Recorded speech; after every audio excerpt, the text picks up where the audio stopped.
Salutations spéciales à toutes et à tous, chers téléspectateurs et auditeurs de Ecopolis RTV. En tout cas, nous vous souhaitons une très bonne condition d'écoute de cette émission Entretien qui a l'honneur de recevoir pour vous Dr Floribert Melanda Ndongidi. Il est chirurgien dentiste, promoteur de la fondation qui porte son nom. Et avec lui, nous allons donc parler du congrès de l'Union sacrée de la nation. Il va devoir faire la restitution. L'autre fois, il était à Kinshasa, quand il avait signé l'ancienne charte de l'Union sacrée. On l'avait reçu. Et sur ce plateau, on avait parlé de cette signature de la charte de l'Union sacrée. Et le samedi, il a été aussi à Kinshasa pour les comptes du congrès. Et vous le savez fort bien que l'Union sacrée a tenu son congrès.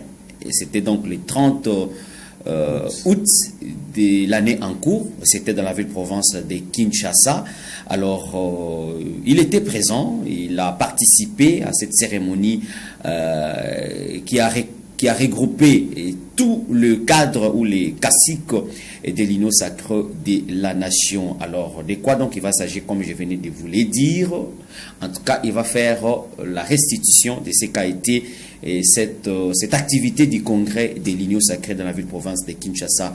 Et ici, nous ne les recevons pas comme chirurgiens dentistes, nous les recevons en tant que promoteurs ou président de la fondation qui porte son nom. Docteur, salutations spéciales et bienvenue. Merci. Bonsoir. Bien, voilà, et comme je l'ai dit tantôt, nous allons parler du congrès de l'Union sacrée de la nation. Vous étiez parmi les invités. En tout cas, est-ce que vous pouvez nous faire la restitution de ce qu'a été cette cérémonie dans la ville-province de Kinshasa? Oui, merci beaucoup. Je suis très réjoui, très content de passer à cette soirée dans ces plateaux de télé qui est suivi de partout dans le chef-lieu de la province. C'est vrai, nous étions à Kinshasa, pas pour une visite inutile, mais plutôt une invitation m'avait été adressée par le secrétariat permanent de l'Union sacrée de la nation.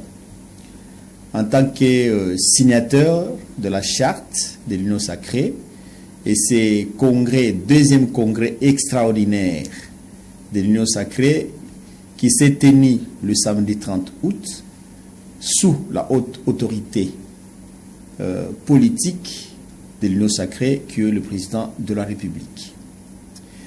Alors, ce deuxième congrès extraordinaire était sous le thème tous unis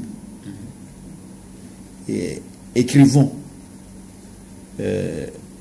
l'histoire glorieuse de notre pays avec son excellence Monsieur Félix Tshisekedi Antoine Tshilombo et l'Union sacrée de la nation. Tous unis pour la défense de la République. Donc, nous avons choisi du bon côté de l'histoire parce que nous n'avons que le Congo comme pays.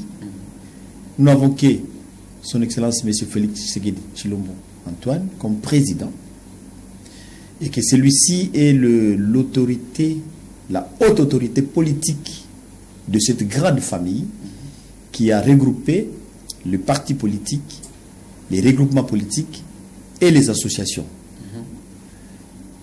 Voilà, pour cette raison-là, étant membre, nous sommes arrivés à prendre et à participer activement à cette à ces grands congrès extraordinaires de l'Union sacrée. Bien, alors maintenant, comme je l'ai dit tantôt, on ne vous présente pas comme chirurgien dentiste, et non pas comme un acteur politique aussi. C'est vrai que vous êtes aussi politicien, et vous avez votre parti politique, mais quelle est la liaison entre, soit quel est le lien entre une fondation que vous êtes avec l'Union sacrée de la nation. L'Union sacrée de la nation, c'est plus la politique. C'est avec quel mécanisme? Et c'était comment et que vous puissiez vous retrouver au milieu des politiques pendant que vous êtes une association sans but lucratif? Voilà, c'est vrai, c'est vraiment une question très pertinente. Cette question est arrivée, pourquoi nous qui est une association sans but lucratif, qui est d'abord, on dit, elle est apolitique, mais dès lors que notre pays est agressé, notre pays dont la paix est menacée, la haute autorité politique de l'Union sacrée avait lancé un appel à tous les Congolais, où que vous soyez. Il a lancé un appel à toutes les associations, politiques ou apolitiques, qui veulent accompagner, qui veulent s'unir avec le chef de l'État pour défendre la patrie. Et là, il n'y avait plus question que ce soit que vous soyez de la politique ou non ou apolitique, mais puisqu'il s'agit de l'intérêt général de notre patrie, de notre République, tout le monde est concerné à prendre part.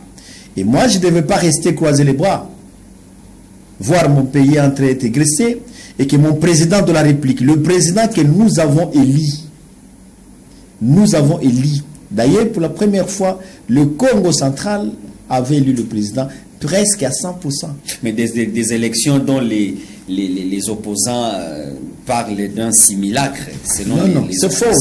Non, c'était l'expression vraie et réelle du peuple qui s'est exprimé en choisissant notre président de la République. Et à ce titre, quand le président lance un appel, je ne trouve pas pourquoi je dois dormir, je dois rêver pour ne pas accompagner le chef de l'État qui mène un combat à plusieurs fronts. Il a besoin de notre participation. Il a besoin de notre implication totale parce qu'il s'agit de l'intérêt de la République. Et voilà, nous avons adressé une lettre spécialement au secrétariat permanent de l'Union sacrée sollicitant une adhésion. C'est comme ça. Nous avons rempli les conditions qui étaient exigées et nous avons été acceptés. Et finalement, l'Union sacrée, le secrétariat va accepter qu'on signe. D'ailleurs, pour votre information, lors de cette signature, au Congo central, il n'y avait que 3 associations sans but lucratif qui avaient rempli les conditions exigées par l'Union sacrée. Il y a 2 associations. Ah, donc il y avait aussi des conditions? Oui. Avant de signer? Bien sûr. Ah, okay. Vous devez être une association légalement établie dans la République. Et il y a des documents officiels qui attestent effectivement que vous êtes reconnu, que vous avez la personnalité juridique, n'est-ce pas, qui vous donne le droit d'exercer, le droit de fonctionner réellement. Et si vous n'avez pas ça, en fait, vous ne répondez pas à un des critères. Et nous avons rempli tous les critères. Et nous avons été acceptés. C'est pour cette raison-là que chaque fois qu'il y a une activité, l'Union sacrée de la nation invite ses membres signataires. C'est à ce titre. Et quand vous dites que le rapport est entre l'ASBEL et la politique, mais la politique, et vous ne voulez pas, la politique est dedans, partout. C'est la politique qui implique, c'est la politique qui implémente les choses, c'est la politique qui dirige. Donc dans cette logique-là, il dit non, dans ces conditions. En tout cas, en tant que patriote, je ne veux que me lever et de joindre le président de la République dans sa lutte. De notre manière, en tant que nationaliste, en tant que patriote, en tant que citoyen de la République.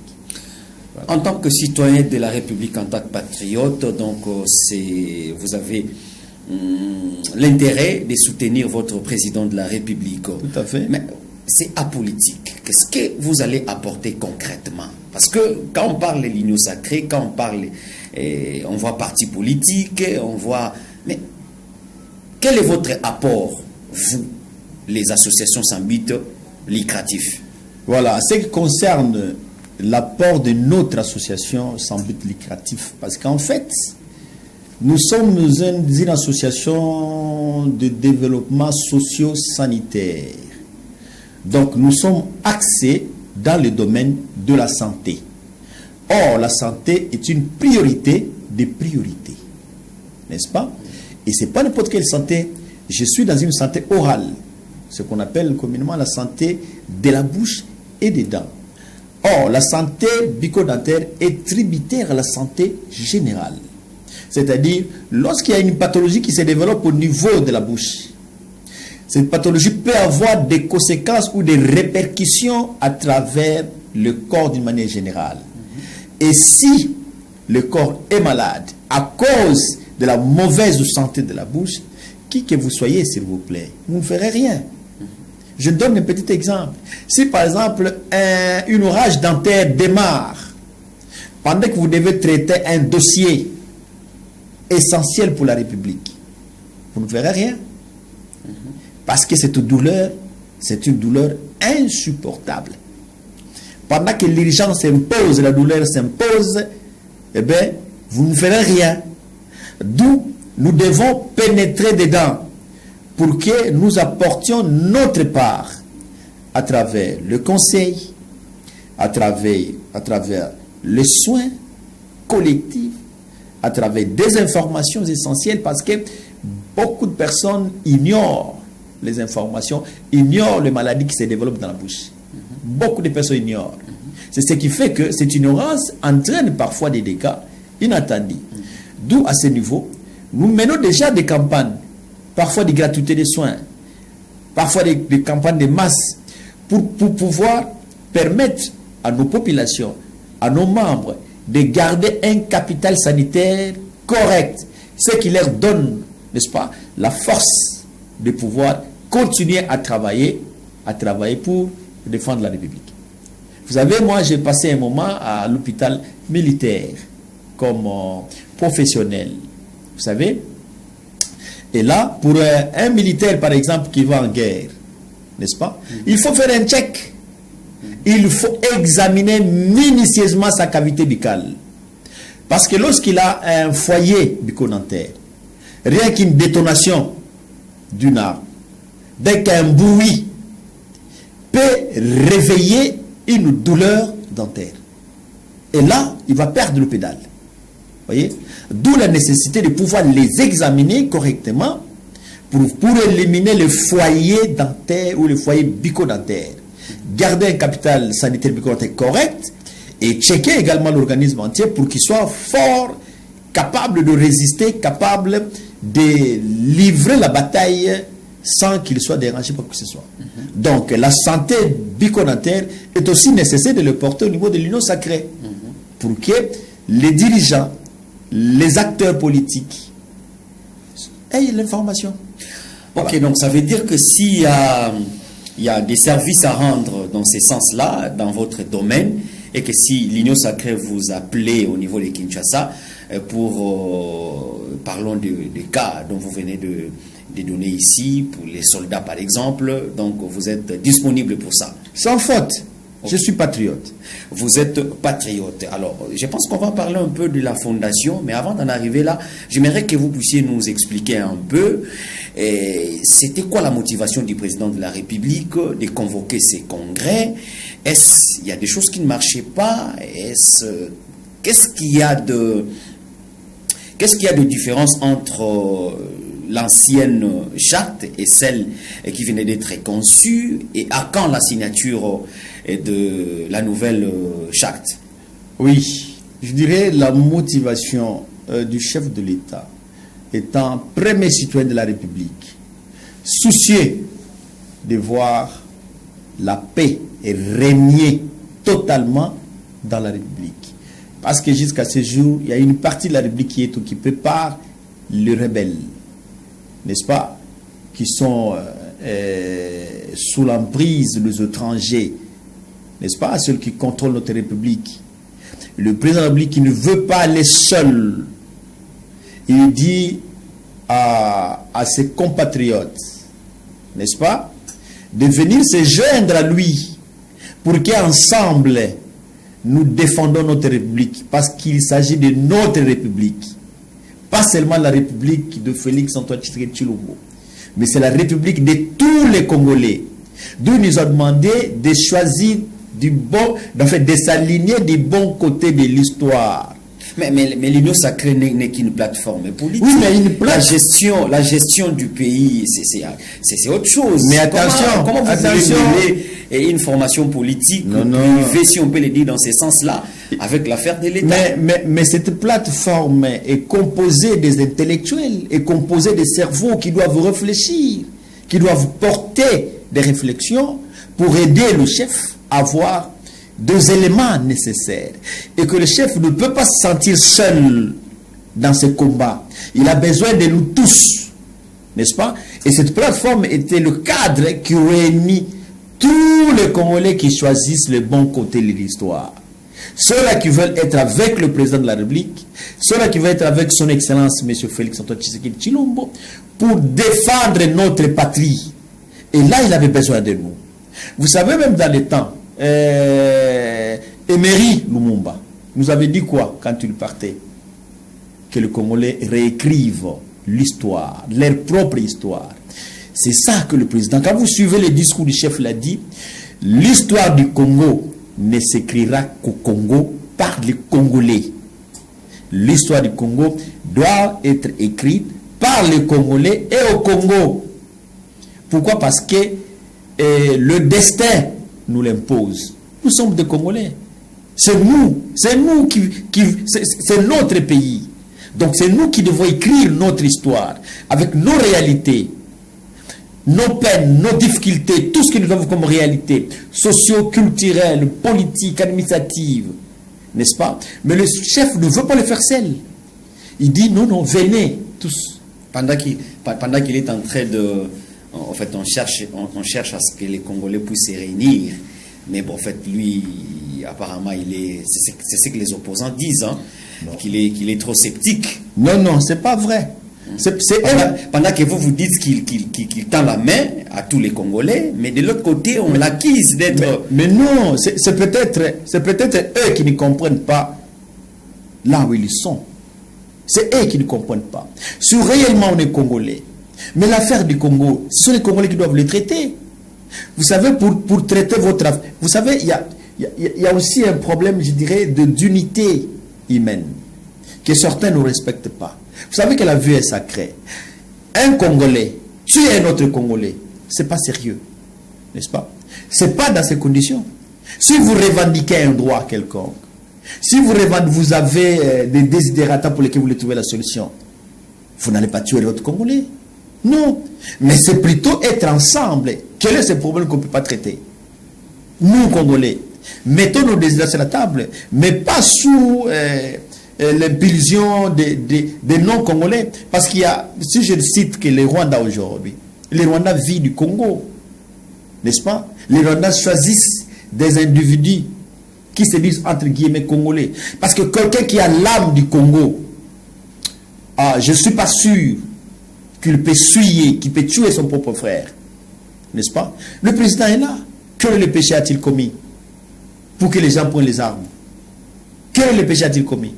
C'est peut-être les intérêts égoïstes. Or, les intérêts égoïstes conduisent à ça. Mais le président veut l'intérêt général de la République. Et il ne veut pas le faire, il ne le veut pas seul. Il veut associer d'autres Congolais. Moi, je dirais les Congolais conscients. Mais par les dialogues, pourquoi recourir seulement? Aujourd'hui, c'est l'Union sacrée qui est en avant-plan. Aussi longtemps que les autres Congolais veulent quand même... Mais c'est une grande famille. L'Union sacrée n'a pas fermé les portes pour les autres Congolais. Je vous informe. Moi, je suis une association sans but lucratif, n'est-ce pas? Qui était en politique. Mais à l'appel du chef de l'État, nous sommes allés. Il y a aussi d'autres associations qui veulent emboîter les pas dans ce sens. Pour rendre la famille très, très, très large.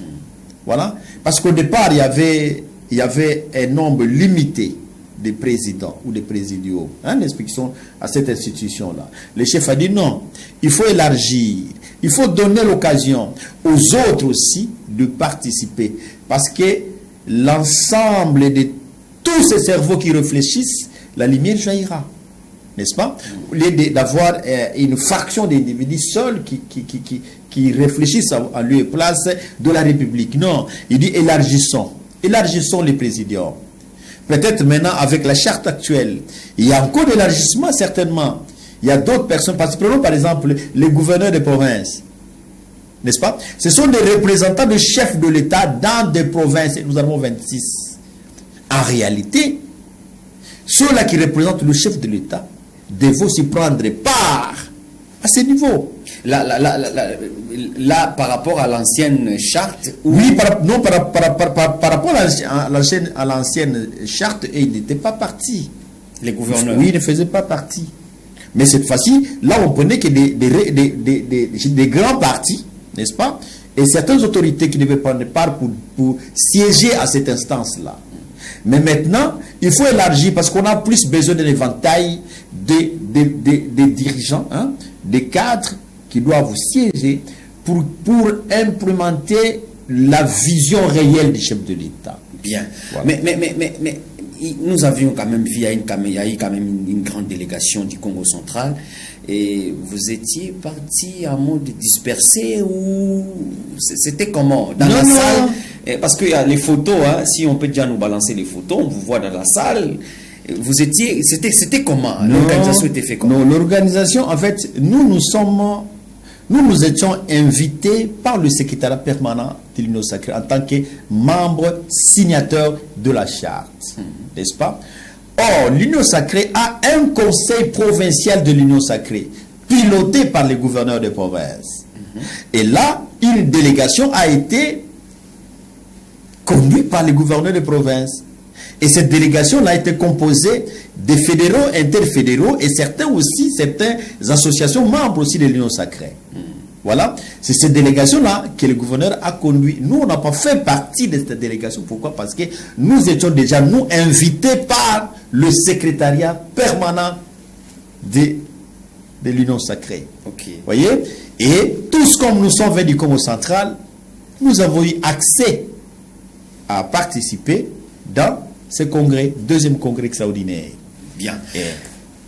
Voilà, nous avions, en fait, on a connu le fait Jacques Mbadou, qui était à l'époque, bon, je ne sais pas s'il faut les citer, on a été interdit même de citer les noms de ces partis. Vous savez donc de quel parti dont je fais allusion. Mais on a vu comment est-ce que ces partis, ou sinon cette grande formation politique, ou sinon la famille politique de l'ancien président de la République, comment elle rayonnait au Congo central. Mais apparemment, l'Union sacrée n'est pas... Vous ne parlez pas trop de l'Union sacrée. C'est vrai que vous allez me dire que maintenant vous êtes en train de faire la restitution, vous avez porté l'écharpe là, je vois c'est l'Union sacrée, mais oui. On ne voit pas, on ne sent pas l'Union sacrée au Congo central en général, mais précisément dans la ville pilote du Congo central, qui est Matadi. Oui, peut-être les gens sont distraits, mais l'Union sacrée vibre. Vous allez vous rendre compte à l'arrivée du chef de l'État dans son itinérance au Congo central, l'Union sacrée va mobiliser le plus possible de militants pour réserver un accueil chaleureux de notre haute autorité de l'Union sacrée. C'est comme ça les choses se font. C'est juste quand l'autorité vient, c'est à ces moments-là, on va mobiliser. Si, mais le conseil... on va réhabiliter les routes. Ça, c'est une tradition. C'est une tradition en République démocratique du Congo. Le gouverneur des provinces, dans son quinquennat, dès le départ, il avait lancé des grands travaux. N'est-ce pas? Et le gouverneur est en train de travailler. Ça fait que pendant qu'il est en train de travailler, l'itinérance du chef s'annonce. Mais il ne s'arrête pas. Il continue de travailler. Ça fait qu'une coïncidence que le chef arrive, mais il continue de travailler. On vient de faire la preuve. Les gens disaient que le gouverneur ne travaille pas. Mais en réalité, il travaille. Cela prouve à suffisance qu'il continue. Donc en fait, il est dans la logique de travail continu et continuel. N'est-ce pas? Il doit continuer parce qu'on a besoin que la province, peut-être pour la première fois, le Congo central commence à marquer un pas vers l'avant. n'est-ce pas, avec tout ce qu'il y a comme réalisation du gouverneur de province. Avec des chantiers qui prennent beaucoup de temps. Non, non, mais vous savez, il n'y a pas un chantier qui s'est fait en un jour. Bien sûr, mais il y a des durées. Il y a pour toujours une petite route, non. La route Bilolo. Hein, Non, la route prend 8 mois d'exécution. Il y a les travaux du parc qu'il a lancé jusqu'aujourd'hui. Ça n'a jamais débuté. Vous savez, il y a toujours un début et une fin. N'est-ce pas? Nous disons, quelle que soit la longueur de la nuit, les jours finissent par poindre. Il faut respecter les timings. Vous ne savez pas. Quand on fait stresser la population par rapport à ça, c'est compliqué. Vous ne savez pas. Vous ne gérez pas au quotidien. Vous ne gérez pas au quotidien. Vous ne savez pas quels sont les efforts que l'exécutif provincial est en train de fournir pour que ces travaux-là que nous voyons soient visibles. Vous ne savez pas quels efforts. Nous avons suivi dernièrement dans les réseaux sociaux des débats qui a fait couler de l'encre, que la rétrocession qui était réservée au Congo central ne venait pas dans sa totalité. Mais le maigre moyen qui arrive, n'est-ce pas, le gouverneur fait preuve de la bonne foi et il fait le travail. La route Bilo dont vous venez de citer, mais la route est finie. 8 mois. Mais la route elle est finie. 8 mois après. Oui, mais elle est finie. C'est compliqué. Elle est finie. C'est compliqué. C'est ça, la route est finie. Donc il y a un début et une fin. Tous les travaux qu'il a commencé là prendront fin, ne vous en faites pas. Il y a des travaux qui n'ont jamais débuté. Par exemple, la construction du parc de Kijadi là. Je crois que la pierre avait déjà été posée, non? Oui. Sois tranquille. Sois tranquille. Sois tranquille. Ok, c'était une parenthèse. Mais c'est plutôt, moi je demanderais à ceci, hein, je demanderais à tous nos compatriotes. C'est vrai, nous questionnons, nous posons la question, nous poussons le gouverneur à travailler, n'est-ce pas? Mais il y a toujours une question qu'on ne pose pas. Quel est votre rapport pour que lui travaille correctement? On paie les taxes, c'est notre rapport. Ok. Mais il ne faut pas jeter les pots de banane. Il ne faut pas lui jeter les pots de banane. Laissez-le travailler. Ne bougez pas sa chaise. Ne conspirez pas contre lui. Dès lors que lui est victime de plusieurs conspirations pour justement l'empêcher de travailler. Mais nous, nous sommes du côté où nous l'accompagnons. N'est-ce pas? Vous de l'Union Sacrée. Nous de l'Union Sacrée et nous de la Fondation Dr Melanda. Et je dis toujours aux membres de la Fondation que l'autorité, comme dit la Bible, toute autorité vient de Dieu, nous devons respecter l'autorité établie, n'est-ce pas, et donner le meilleur de soi-même, n'est-ce pas, pour l'accompagner. Ce n'est pas nécessairement être au gouvernement, ce n'est pas nécessairement être positionné quelque part pour travailler. Preuve est cela, nous sommes en train de travailler sans être positionnés quelque part. Je vous avais vu l'autre fois. Mais nous posons les actes. Je vous avais vu l'autre fois au stade. Nous posons les actes. Au stade Lumumba. Oui, même son itinérance. Mais oui, nous étions dans le cortège. Donc la fondation docteur. Melanda, oui, accompagné parce que c'était un périple. Oui, oui. Nous soutenons les actions du gouvernement. Il n'a rien à faire, 100%, nous les soutenons. Et comme il faisait le périple pour voir, palper du doigt les réalisations faites, eh bien, on l'a accompagné, on a vu. Et ça, tout chapeau. Il faut plutôt l'encourager, il faut plutôt le motiver pour qu'il continue à travailler. Les dividendes, c'est nous qui vont tirer les dividendes. Bien, c'était une parenthèse. Est-ce que l'Union Sacrée a un porte-parole au Congo central? Mais c'est le président. Précisément à Matadi. Mais le gouverneur incarne automatiquement l'Union Sacrée. C'est lui qui incarne l'Union Sacrée. Mais apparemment, vous enterrez l'Union Sacrée. Ni t'étais les congrès. Non, la plateforme. Apparemment, Matadi, au Congo central, vous enterrez l'Union Sacrée. Non, la plateforme a un programme. Il avait déjà son programme à lui. Cela n'a pas empêché que le Conseil provincial de l'Union Sacrée le siégeait. N'est-ce pas? C'est dans le prérogative de celui qui incarne l'Union Sacrée au Congo central. Mais vous, personnellement, est-ce qu'aviez-vous déjà siégé, ne serait-ce qu'une fois, à une réunion de l'Union Sacrée Congo central? Me poser, siéger, peut-être une fois, oui. Oui. Mais parce que vous savez, oui, comme je fais, parce que vous savez, l'Union Sacrée, il y a des structures, non? Il y a comment, la constitution de la structure dirigeante. Il y a quand même un certain nombre de conditions pour être membre de ces conseils, n'est-ce pas? Pour être au niveau du sommet du conseil, vous devez être issu d'un parti politique qui a au moins un député à l'Assemblée. Voyez? Vous avez un député et ces partis-là ont des représentants, ont des fédéraux qui siègent dans cette instance-là. N'est-ce pas? Et ceux qui siègent. Maintenant, avec la nouvelle formule, mais le champ va être élargi. Même nous qui sommes membres signataires de cette charte, nous allons participer activement dans ce conseil d'union sacrée. C'est la nouvelle plateforme. C'est ça. Donc ça, c'est parmi les innovations qui ont été apportées. Tout à fait, oui. C'est parmi les innovations qui sont apportées. Nous allons siéger dans les comptes. Parce que, vous savez, ça peut même permettre de piloter les structures, n'est-ce pas, des associations sans but lucratif qui désirent appartenir à la famille de l'union sacrée, qui veulent adhérer. Nous allons les servir de tremplin. Nous allons les servir d'arrobase, n'est-ce pas, pour qu'ils viennent et qu'ensemble, nous entrons dans cette grande famille, justement pour accompagner notre chef. Hier, il n'y avait que 5 ou 4 membres, si ma mémoire ne me trahit pas, au présidium. Et après, il y a eu modification, il y a eu plus de 40 membres. Oui. Et actuellement, après les congrès, il y aura toujours... Mais je crois que nous aurons toutes les informations nécessaires. Il y aura élargissement parce que la volonté politique du président ou de notre autorité politique veut que cette plateforme soit élargie. N'est-ce pas? Mais en respectant un certain nombre de principes établis. Ce n'est pas n'importe qui va être là. D'ailleurs, nous étions de penser si on peut encore élargir cette plateforme en pensant aussi à la coordination, par exemple, des associations membres de l'Union sacrée.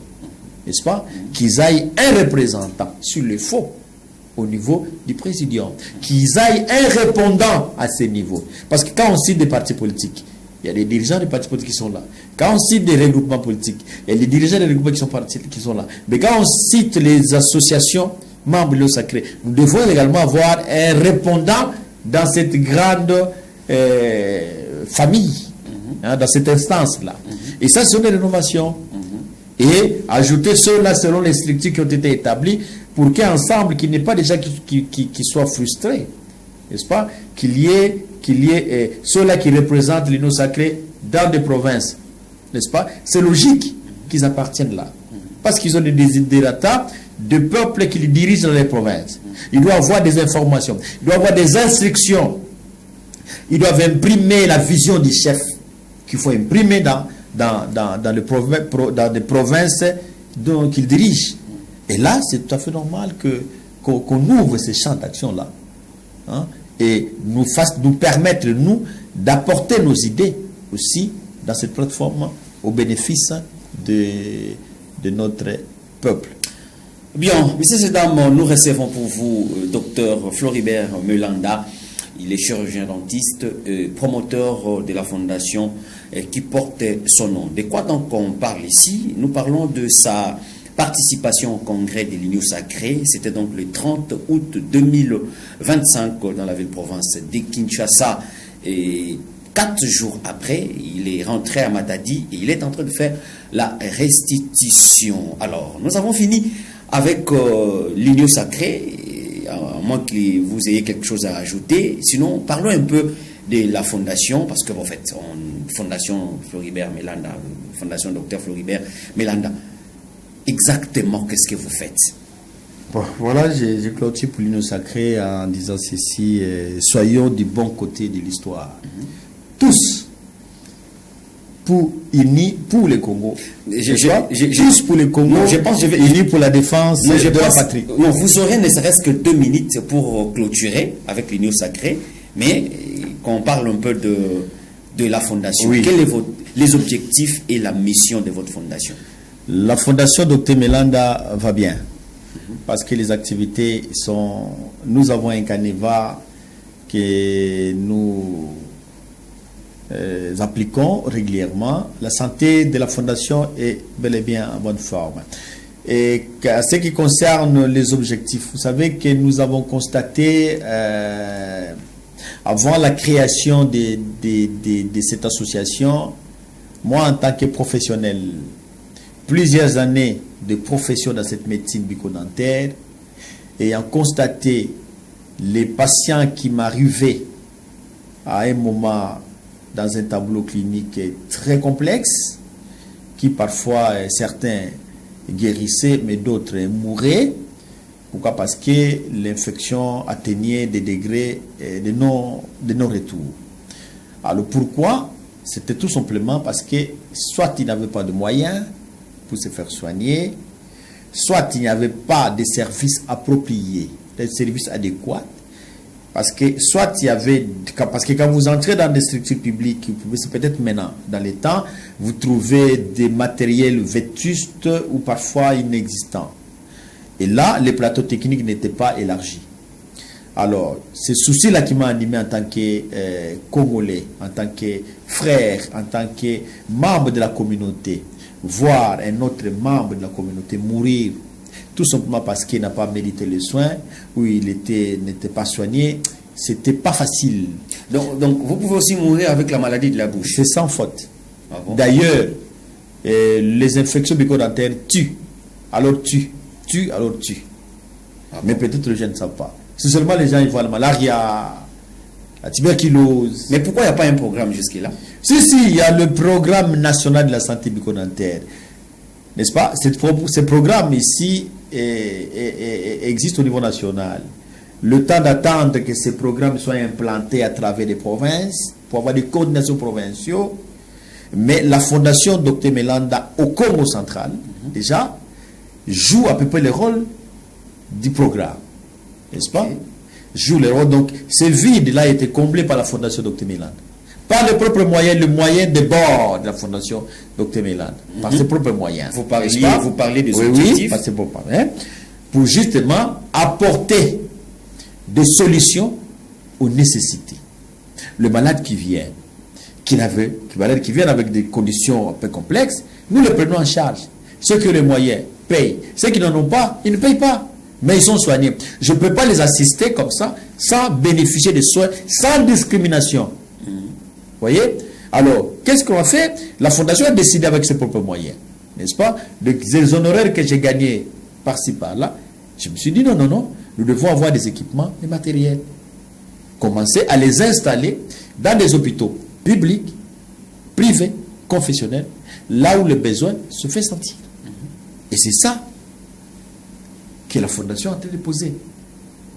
Donc, si vous allez, si je donne qu'un seul cas, ici par exemple Matadi, un hôpital général de référence de Kiav, n'est-ce pas? C'est un hôpital général de référence de la zone de santé d'Inzanda, mais qui n'avait pas à l'époque le service de la médecine bucco-dentaire. Or, la zone d'Inzanda, c'est la zone la plus peuplée de la ville de Matadi. Tu sais combien de cas de pathologies bucco-dentaires qui ont sévi la terreur? Et les gens ne se courbaient que dans des tradis praticiens. Où les tradis praticiens n'ont pas la maîtrise parfaite de juguler ces infections-là. Conséquence, les gens mouraient. Mais peut-être on ne vous le dit pas. Parce que si vous allez dans le palmarès des décès, c'est parce qu'on ne détermine pas tel est mort de quoi, tel est mort de ceci, et ainsi de suite. Peut-être d'une manière anodine, vous entendez que non, mon frère est décédé, ma mère est décédée parce qu'il avait un problème de dents qui s'est infecté. Pendant que nous sommes là, si peut-être l'État n'y a pas de médecine, nous sommes là, formés à la faculté de la médecine dentaire. Nous avons la compétence de prendre en charge ces pathologies. Alors ça, c'est inconcevable. J'ai dit que nous sollicitons, n'est-ce pas, que l'hôpital nous offre un cadre. Juste quel cadre? Un local que nous allons disposer et nous apportons du matériel. N'est-ce pas? Et c'est ce qui a été fait. Le service a été intégré dans l'hôpital général de service. Si je vous donne aujourd'hui la statistique des gens qui ont été soignés, mais c'est plus de 1000. Vous voyez, c'est une fierté. Et on ne peut pas s'arrêter là. Et nous continuons à faire, à implanter les services chaque fois que les moyens se présentent. Mais exactement, Matadi, si vous êtes où? Vous êtes à Kiambu, vous venez de le dire. Oui. Nous avons commencé ici à Matadi, le premier service qu'on avait implanté, c'était en 2018, au mois d'octobre 2018, au centre de santé Zolantiakou en Pozo. Okay. C'était un centre périphérique. Et vous savez, quand vous allez dans des populations qui vivent dans la périphérie, vous savez, ils n'ont que les tisanes, n'est-ce pas, pour se faire soigner. Il y a même des gens qui prennent du tabac dans une cavitation, dans les trous laissés par la carie, ils prennent le tabac qu'ils mettent dedans. Il y en a ceux qui peut-être qui utilisent, vous trouverez des toilettes de faux arabes. Ils vont ouvrir la bouche dans ces toilettes de faux arabes, il paraît que ça guérit le carie.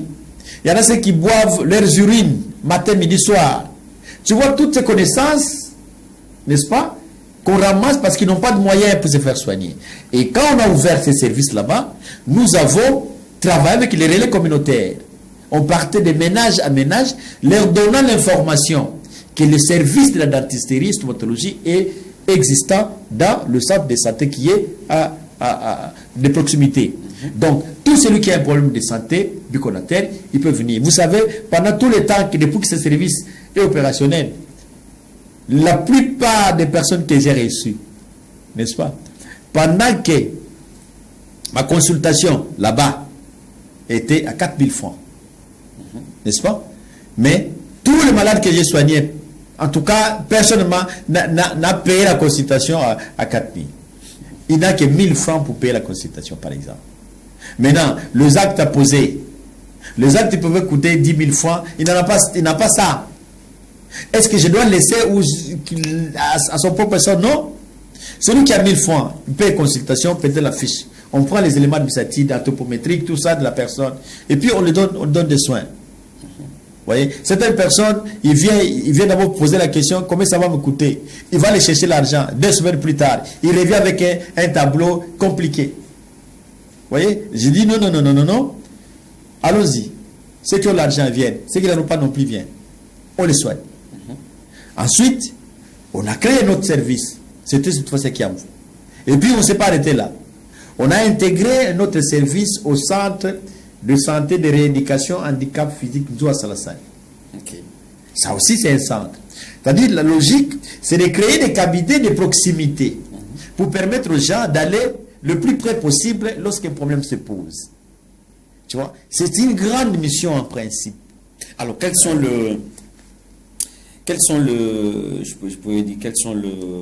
les membres, ils bénéficient quoi quand quelqu'un s'est fait membre de la fondation Dr Floribert Melanda, il a quel... Vous savez, quand vous adhérez, quand vous devenez membre, quand vous adhérez dans la fondation Dr Melanda, le premier bénéfice, vous bénéficiez de consultations gratuites. Vous savez que la consultation, c'est un acte médical qui a un coût.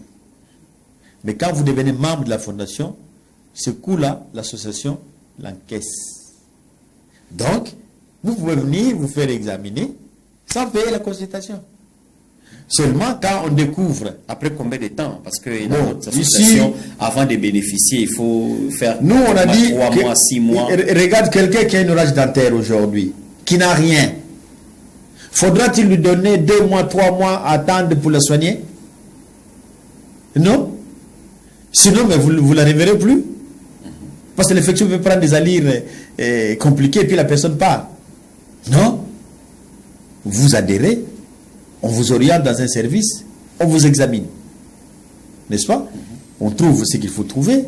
On vous dit voilà, ce qu'on a trouvé comme pathologie, ce qu'on a trouvé comme problème, ça va se résoudre, voilà ce que vous devez payer. Et la fondation vous offre encore un autre avantage. Au lieu de payer la totalité de ce qui vous a été demandé, vous ne payerez que peut-être 50%, peut-être 25%. Okay. Et vous êtes soigné. C'est comme ça que vous verrez certaines personnes crient dans les églises, Seigneur, protège-nous, docteur Fleury. C'est là, parce qu'il m'a guéri. Ok, alors où on peut vous trouver, la fondation? Nous avons un bureau provincial. Ok. Le bureau provincial de la fondation Dr Melanda se trouve au bâtiment CEC Kiambu. Okay. Voilà, là, c'est vraiment le milieu, que vous soyez du nord, du sud, de l'est, à l'ouest, les cadres, est là. Vous allez, il y a une permanence, il y a une secrétaire permanente qui reçoit tous les cas. Je vous informe que les gens viennent adhérer, très nombreux. D'ailleurs, et chaque fois qu'ils adhèrent, on leur dit, nous allons recevoir la haute autorité politique de l'Union sacrée. Donc, au grand rendez-vous, c'est votre dernier message. Ah oui, oui, au grand rendez-vous, eh ben, c'est réserver un accueil chaleureux à notre autorité morale, notre autorité de référence. Bien, nous sommes arrivés à la fin de cette émission, messieurs et dames. Nous avons eu l'honneur de recevoir pour vous Dr Floribert Melanda. Il est chirurgien dentiste, promoteur de la fondation qui porte son nom. Avec lui, nous avons parlé de sa participation au congrès de l'Union sacrée, des assises qui se sont déroulées dans la ville-province de Kinshasa le 30 août dernier, mais aussi, il nous a parlé de la mission et des objectifs de la fondation Dr Floribert Melanda. Nous sommes arrivés à la fin. Merci à l'équipe technique qui a réalisé cette émission. Merci, et pour ceux-là qui vont nous suivre de côté de la radio aussi, nous vous souhaitons une très bonne condition d'écoute. Au revoir.